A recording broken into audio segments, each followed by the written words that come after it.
Some new features in Composer as well. This is available right today. So international mode. So when we start the wizard, we can put the thing into international mode, as you can see at the start there. And what it'll do is it'll hide all those US-only lighting products that we don't see here. All right, and it will only show you the products that are relevant for our market.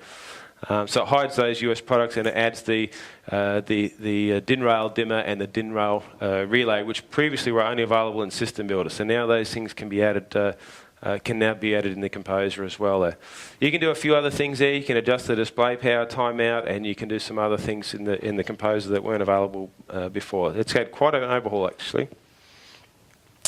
System Builder's had a massive overhaul. System Builder 3.1 went live last week, and I've just put some highlights. There's a whole bunch of stuff that it does. You can go into TrueBlue and you can see a full detailed update on the release notes of all the new funky things that are done in System Builder, but it's had quite a big overhaul. The first one I reckon is massive, incremental program generation. This is always a pain in the butt when you're using System Builder and you built your system and it was something that wasn't quite right and you edited that one button and you had to recompile the whole project, and it would take another 15 minutes to recompile the project to make one little change. So now you can do incremental program generation. So you can get out of the job a lot quicker when you're updating the project. Sonic support, weather service that I covered is now is also in System Builder, the My Crestron. This is another biggie too, the direct iPad upload option. So previously when we were using iPad or iPhone, the project lived in the processor, and if we were doing some really funky things with graphics, if we had lots of custom graphics and lots of pages, it was pretty easy to max out the capability of the processor. We now have the option of putting the project either onto the processor or into the iPad itself. So we can do a lot more customization on the iPad if you want to now. You have that option in the System Builder. And as I touched on before, you've got the 10 custom system-wide macros for Prodigy as well, in addition to the out-of-the-box multicast macros.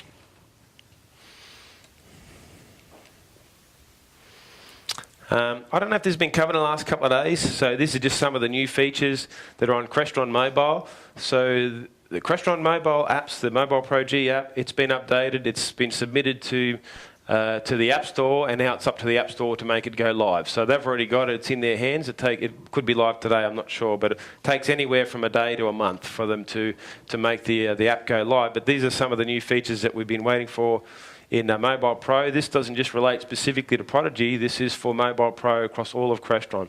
So all these funky features that we've been waiting for to turn up in Crestron Mobile. Gauges and sliders, video support, option to load the project straight into the device, option to design it in VT Pro in landscape. You can design it from that in Scratch. And you can also have a demo mode now for the iPhone as well. So we had a demo mode for iPad before, came a standard thing with the app. Now you got one for the iPhone as well. So if you guys will, yep. How do I use that motion to make video support? Cameras. So you can do security cameras now on your iPad. We couldn't do that before. So that's a really cool thing to have straight out of the box.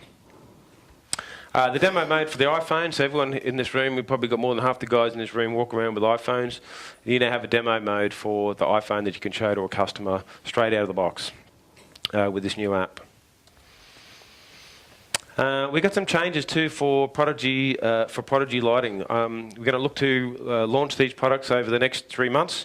We have the new CBI Infinet 230 volt wireless keypad. So this is a wireless keypad, plugs into power, doesn't have any dimmers or relays on the back, so it is controlling the DIN rail modules, the Crestron DIN rail modules that are sitting back in the rack. It will plug in and allow us to control those. And there'll be 2 versions of this. There'll be a wireless one. So wireless means it's still powered by mains, but it's wireless communication to and from the Crestron processor to the Prodigy processor. It uses that Infinet EX mesh network. Or we have a wired one as well, which will run on CresNet.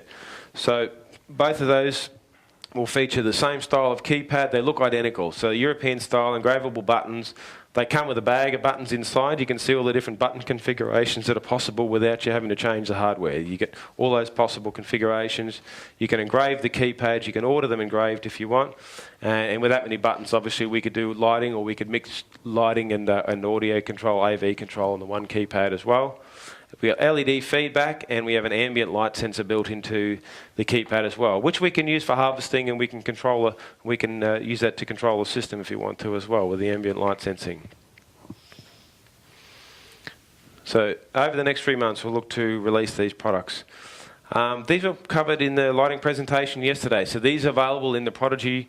These are available to be controlled with a regular Prodigy processor as well. So these are our retrofit wireless products. It'll sit inside the ceiling, put them behind your in ceiling, but put them behind your downlight, and we'll have those products available for Prodigy as well. So single channel universal, 2-channel 0 to 10, and a 2-channel relay. And these products will turn up in the Composer and System Builder, so really easy to get up and running. I think these things have added a lot of power to what Prodigy is capable. We've got a new budget price remote control as well. This remote control will be about 50-60% of the price of the current PTX3 handheld remote. It feels really good in the hand. I saw this product at CEDIA in Atlanta in September. It really feels the good. It feels the good. It's heavy. It feels well made, and it gives you true two-way feedback. So you can scroll metadata and control the system in full two-way back to the remote control using Infinet EX. Yo. Yeah. Yeah. You can go down to the store and go get new batteries. Yeah. That's cool. Yeah. You don't have to shell out $100 for the batteries anymore. I think that's cool. Yeah, I think it's cool too, yeah. End user can just change the batteries. And it's all dynamic. There's nothing stored in the remote control. Everything the remote control does, all the feedback and everything that appears on that remote control is actually all delivered from the processor. So it's quite a clever little setup. There's no loading the project into the remote. Yep.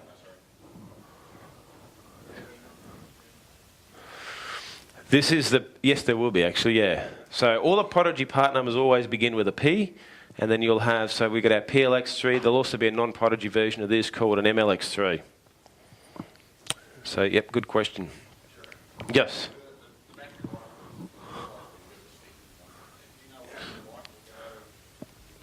No idea, because I haven't seen one. I haven't seen one operate. The product's not shipping yet, so we really don't know yet. Yeah, yeah. It uses an OLED display, so OLEDs are typically pretty efficient in terms of the power consumption, but I don't know the battery life. I did ask that question actually. That came up in the international sales meeting. We had 10 guys put their hand up as soon as this slide came up with this PLX3. 10 guys put their hand up and said, "How long will the batteries last?" And so Fred said. Fred was pretty courageous, and he said we're probably about 6 months under typical use, but we'll know when we see it.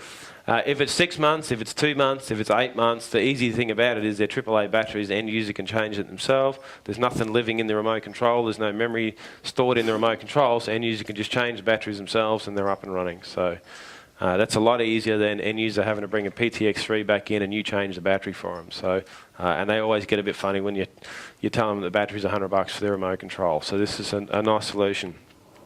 The other thing to remember too is because you're going to have the on-screen display, right, enabled with the Prodigy, this thing will come out with when the on-screen display is functional in a Prodigy.